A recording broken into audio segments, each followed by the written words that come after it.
உங்கள் தங்க நகை விற்று உடனடி பணம் பெற மேக்ஸ் கோல்டு கால் 04445454545. தனிப்பட்ட முறையில் இப்போ வந்திருக்கீங்க, ஏதாவது திமுக நெருக்கங்க? முத்தமிழ் டாக்டர் கலைஞர் அவர்களுக்கு நினைவிடத்தில் வந்து அஞ்சலி செலுத்துவதற்கு ஒரு கட்சியாக இயக்கமாக இருக்க வேண்டும் என்பது பொருள் அல்ல. ஒரு தனிப்பட்ட எவரும் வந்து அவருக்கு வீரவணக்கத்தை செலுத்தலாம். எனவே அந்த விதத்தில் தான் எங்களுடைய உணர்வுகளை இங்கே பிரதிபலித்திருக்கின்றோம். மறுமலர்ச்சி திராவிட முன்னேற்ற கழகத்தில் ஏற்பட்டிருக்கின்ற நிலைமைகளுக்கு நான் காரணமல்ல, நாங்கள் காரணமல்ல.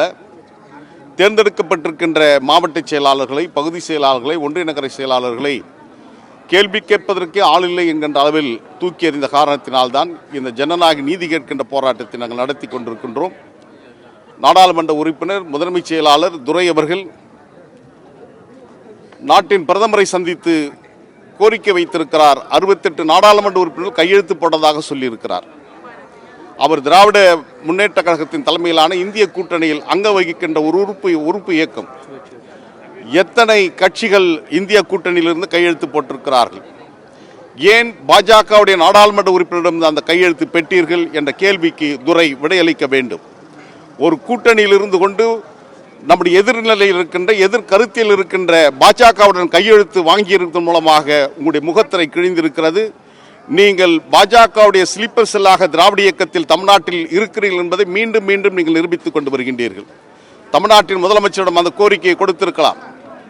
மாண்புமிகு தமிழ்நாடு முதலமைச்சர் முதலாக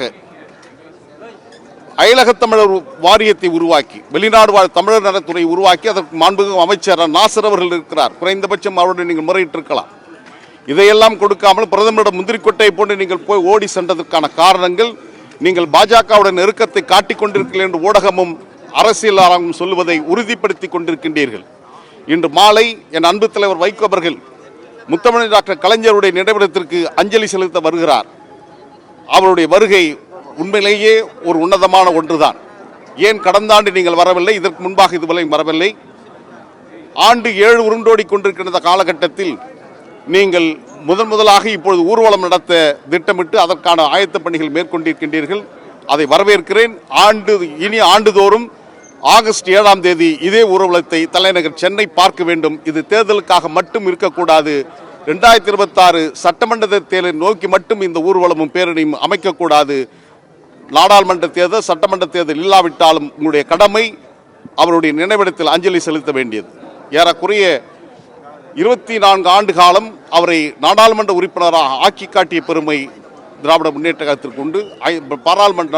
நாடாளுமன்ற மேலவைக்கு ஏறக்குறைய ஒட்டுமொத்தமாக 29 ஆண்டு காலம் அவர் நாடாளுமன்றத்தில் பணியாற்றியிருக்கிறார் என்று சொன்னால் அது திராவிட முன்னேற்ற கழகத்தின் ஆதரவோடு தான் நடந்திருக்கிறது. எனவே அதற்கு நன்றி கடனாகவும் நீங்கள் செய்திட வேண்டும் என்பதுதான் எங்களுடைய வேண்டுகோளாக இங்கே நாங்கள் வைக்கின்றோம்.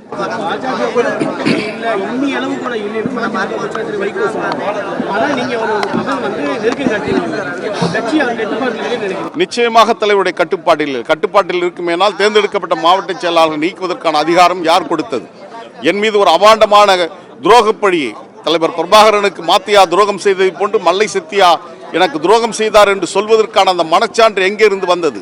இதயத்தை கீழே இறக்கி வைத்து விட்டுதான் இது போன்ற ஒரு அபாண்டமான பழிச்சொல்லை நீங்கள் சொல்லியிருக்கின்றீர்கள். கட்சி உங்களுடைய கட்டுப்பாட்டில் இல்லை என்பதன் மூலமாக தெரிகிறது. உங்களுடைய விருப்பம் திமுக கூட்டணியில் நீங்கள் கொடுத்திருக்கின்ற அந்த உறுதிமொழி, டாக்டர் கலைஞரை சந்தித்த போது காலமெல்லாம் உங்களுக்கு துணை இருந்ததை போன்று தலைவர் தளபதிக்கும் இருப்பேன் என்று சொன்ன அந்த உத்தரவாதம் உண்மையாகுமேயானால் பாஜகவுடன் கையெழுத்து பெற்றது தவறு என்று ஏன் நீங்கள் கண்டிக்கவில்லை? எனவே உங்களுக்கு திமுக கூட்டணியில் இருக்க வேண்டும் என்று விருப்பம் இருக்கலாம். ஆனால் துரைக்கு மத்திய அமைச்சராக வேண்டும் என்ற விருப்பம் இருக்கின்ற காரணத்தினால்தான் பாஜகவுடன் இந்த நெருக்கத்தை அவரிடம் அந்த கடிதத்தில் கையெழுத்து பெற்றிருக்கிறார் என்பது வெட்கக்கேடு, வேதனைக்குரிய ஒன்று. இது தமிழக மக்கள் ஒருபோதும் ஏற்றுக்கொள்ள மாட்டார்கள். இன்ற வரையில் மதிமுக துணை பொதுச் செயலாளர் அதிகாரப்பூர்வமாக நான் இருக்கின்றேன். நானும் வெளியேறவில்லை, அவர்களும் என்னை வெளியேற்றவில்லை. கட்சி கட்டுப்பாட்டை மீறி உங்கள் மீது ஒழுங்கு நடவடிக்கை எடுக்கப்பட்டால் உங்களுடைய அடுத்த கட்ட நிலைப்பாடு எடுக்கட்டும். அதுக்கு பின்னால் நாங்கள் சொல்றோம். இதை உங்களை மீண்டும் சந்திப்போம். இல்லை, அதற்கான காலங்கள் நாம் மட்டும் தனியாக எந்த முடிவு எடுத்துட முடியாது. அதற்கான காலகட்டங்கள், நாங்கள் கருத்தியல் ரீதியாக திராவிட இயக்கத்தில் வளர்ந்தவர்கள். திராவிட இயக்க லட்சியங்களை வென்றெடுக்கின்ற களத்தில் உறுதியாக நாங்கள் நிற்போம் என்பதுதான் எங்களுடைய மத்தியில் என்ன பேசப்படுது? ஏன்னா கிட்டத்தட்ட உங்களுக்கும் வைகோ அவர்களுக்கும் கருத்து வேறுபாடு கிட்டத்தட்ட ஒரு 1 month மேலே ஆயிடுச்சு. எனக்கும் தலைவர் வைகோ அவர்களுக்கும் கருத்து வேறுபாடு என்பது துரையால் உருவாக்கப்பட்டது. 28 ஆண்டு காலம் அவருடைய மெய்காப்பாளனை போன்று அவருடைய சேனாதிபதியாக நான் பணியாற்றுகிறேன். அவர் இட்ட பணிகள் அனைத்தையும் செய்து முடித்தவன். துரை வந்ததற்கு பின்னால் தான் இந்த கருத்து மோதலை உருவாக்கியவர். குறைந்தபட்சம் நாகரிகம் பண்பாடு தெரியாத துரையிடம் இணைந்து பணியாற்ற முடியாத சூழல் இருந்த போதும் நான் தலைவர் வைகோ அவர்களுக்காகவே பொறுத்து கொண்டு நான் கடந்து வந்தேன்.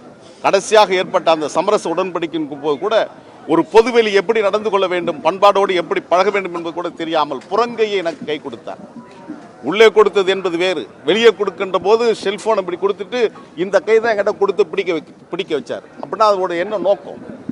ஆக எல்லாமே துரையுடைய தவறான செய்கைகள். சமரசம் முடிந்து நான் வீட்டுக்கு செல்வதற்கு முன்பாக என் பெயர் அறிக்கை வருகிறது, நான் மன்னிப்பு கேட்டேன், வருத்தம் தெரிவித்தேன் என்று. இதெல்லாம் ஒரு உள்கட்சியில் எத்தனை நாளைக்கு நாங்கள் அவமானங்களை சுமந்து செல்வது? அலட்சியப்படுத்துகிறீர்கள். எனவே இதற்காகத்தான் இந்த நிலைமை நாங்கள் உருவாக்கி இருக்கிறோம். செப்டம்பர் 15 தமிழ்த்தாயின் தலைமை பேரறிஞர் அண்ணாவுடைய பிறந்தநாள் விழாவை காஞ்சியில் நடத்த திட்டமிட்டிருக்கிறோம். அதில் நாங்கள் கூடிய ஒரு முடிவெடுப்போம். வாரிசு அரசியலுக்கு எதிராகத்தான் மதிமுக உருவாங்க. வாரிசுனால கட்சி இதே மாதிரி பாமகவுடைய இல்ல, நாடாளுமன்ற தேர்தல் நெருங்குகின்ற இந்த காலகட்டத்தில், மதிமுக சட்டமன்ற தேர்தல் நெருங்குகின்ற இந்த காலகட்டத்தில் மதிமுகவுடைய இந்த நடவடிக்கை என்பது ஒரு மிகப்பெரிய பிழை. அந்த பிழையை செய்திருக்கிறார்கள். அவருடைய பலனை 2026 அவர்கள் அறுவடை செய்வார்கள். உங்கள் தங்க நகை விற்று உடனடி பணம் பெற மேக்ஸ் கோல்டு. கால் 04445454545.